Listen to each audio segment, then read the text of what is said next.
বাংলাদেশের বিপক্ষে টি-20 সিরিজ খেলতে চান না অস্ট্রেলিয়ান ক্রিকেটার ক্যামেরুন গ্রিন এবং উনি কিন্তু অলরেডি টি-20 সিরিজ থেকে নিজের নাম প্রত্যাহার করে নিয়েছেন।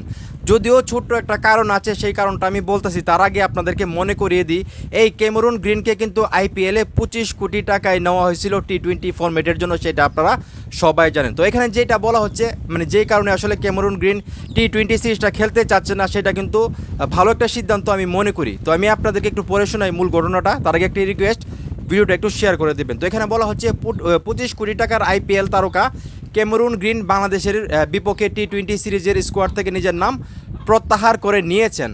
আগামী আগস্ট মাসে বাংলাদেশের বিপক্ষে টেস্ট সিরিজকে সামনে রেখে প্রস্তুতিতে মনোযোগ দিতেই 17 জুন থেকে শুরু হতে যাওয়া টি-20 সিরিজে না খেলার সিদ্ধান্ত নিয়েছেন অজি অলরাউন্ডার ক্যামেরুন গ্রিন। মানে মূল বিষয়টা হলো উনি টেস্ট ফরম্যাটটাকে বেশি গুরুত্ব দিচ্ছেন টি-20 ফরম্যাটের তুলনায়।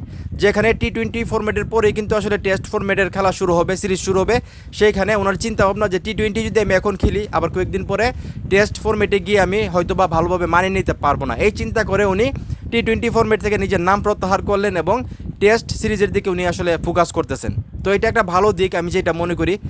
আসলে উনি খুব ভালো সিদ্ধান্ত নিয়েছে আমার যেটা মনে হয়। এখন এই মুহূর্তে যারা আমার এই ভিডিও দেখতেছেন, আসলে ক্যামেরুন গ্রিন যিনি টি-20 ফরম্যাটে খুব ভালো একজন ব্যাটসম্যান, কিন্তু উনি টেস্ট খেলার জন্য আসলে টি-20 ফরম্যাট থেকে নিজের নাম প্রত্যাহার করলেন, যেখানে উনি বাংলাদেশের বিপক্ষে সিরিজ খেলবেন না। তো এই সিদ্ধান্তটা আসলে কতটা ভালো হয়েছে বলে আপনারা মনে করেন, সেটা অবশ্যই কমেন্ট করে জানাবেন। ভিডিওটা ভালো লাগলে অবশ্যই শেয়ার করবেন।